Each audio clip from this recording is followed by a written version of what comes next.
country. And no, says 89. We've done our part.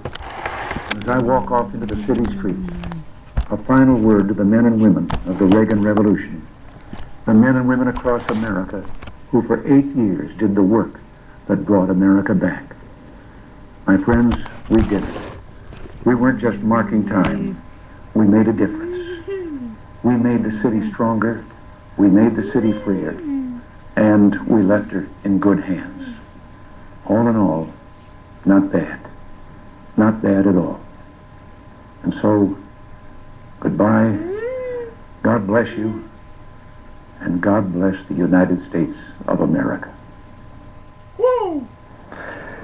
That last line that he used, not bad at all, he really choked up and he was fighting back tears. This was the summation of the 8 years. It was the shining city on a hill. It was all that we had done, and it fundamentally was the beginning of the end of the Cold War. We're also going to hear from the new president on Tuesday as he addresses the country from the west front of the U.S. Capitol with his inaugural address. We want to take you back to January of 1993 as Bill Clinton was sworn in and addressed the country as our 42nd president. Challenges are fearsome, so are our strengths. Americans have ever been a restless, questing, hopeful people.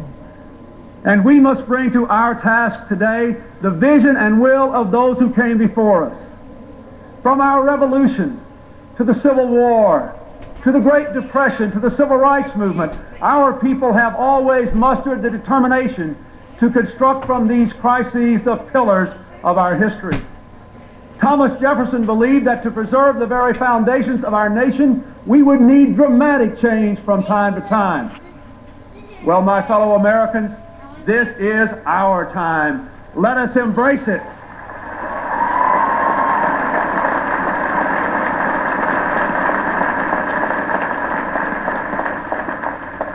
Our democracy must be not only the envy of the world, but the engine of our own renewal.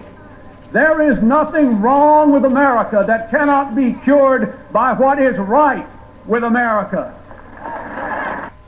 So, Mac McCarty, with those words, how do you translate a speech or a campaign into policy? Okay. Seems like it was only yesterday, but the youthfulness of President Clinton and Vice President Gore suggests otherwise.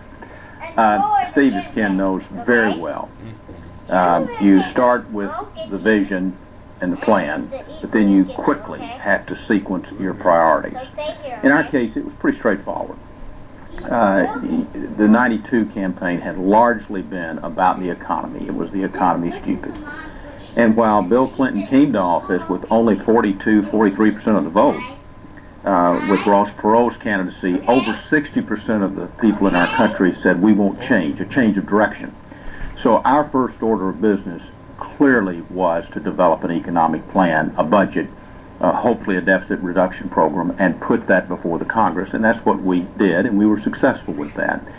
Having said that, Steve, it is very, very apparent and searing that the first responsibility, a sacred responsibility of any commander-in-chief is the security and protection of the American people. That's obviously...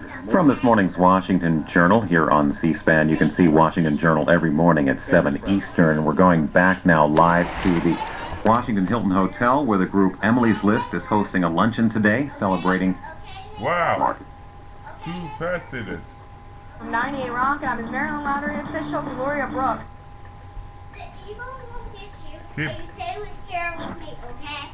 Okay? National. History spell. That got it again, fight. Nicholas.